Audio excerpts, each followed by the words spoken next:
Welcome back to 1700. We are joined here by Juliana, also known as SIR JUDE. We've been having a bit of a chat and we'll continue that now. So we might have done a little bit of stalking on your Spotify before, Okay. and we noticed the playlist. You have a playlist, I think, like Music I Live For. Oh yeah, that's right. And also in your bio, like you say that you're influenced by a lot of different kind of artists, like Daft Punk and The Weeknd as well.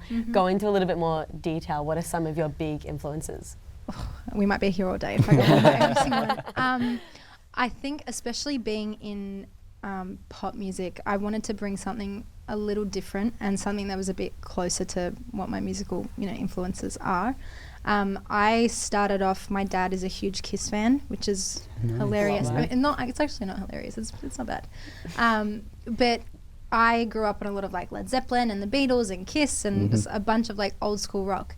And then probably when I was about like 16, I started listening to like Queens of the Stone Age and Imogen Heap and Kavinsky and just all of these like super eclectic, styles of music.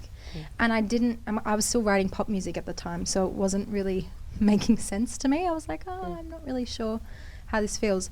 But I think now, I mean, if you go to that playlist, you'll see a lot of those songs are kind of like little moments of my life, and each of them have a huge significance to me, especially like Hide and Seek by Imogen Heap.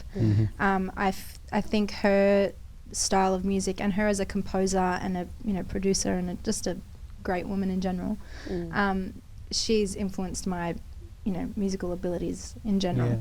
And SIR and all these amazing Australian acts as well. But yeah, it's been a long journey of listening to a lot of music, and I'm really excited now because I feel like what I have is sort of a big melting pot of all of those things, from like the electronic side of Daft Punk to the really mystical feeling of Lana and all that sort of stuff. Yeah, So, I can definitely hear the influences ring out in the songs. Oh, thank you. I mean, as they should, hey? You have a EP coming up called Dreamlands. Yes. What can we expect from that? Well, I'm still putting it together, but I want to bring it out probably around February next year. Yep. The first thing is, obviously with Like You Mean It tomorrow, and then I'll have a single release maybe around October, so everyone can keep in tune for that. But I mean, yeah, with Dreamlands, it sort of goes back to that notion of how disconnected I was feeling, and the only way I could describe it was that, it was that feeling of the Dreamlands. And everything felt so vivid in music and in, and when I was dreaming and thinking of all these ideas, but everyday life wasn't really matching up to it. And so I think that I felt really disconnected from myself and just everyone.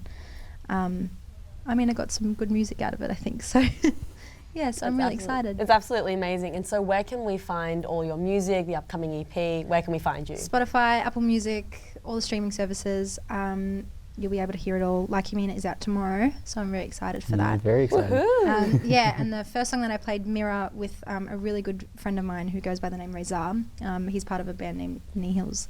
You can hear that on Spotify as well. And yeah, there's a couple of little gems. Amazing. Thank you so much for coming on the show and me. sharing your talent with us. Thank Again, you can check Juliana out on Spotify. But until then, we're going to go to a quick break and we'll be right back on 1700.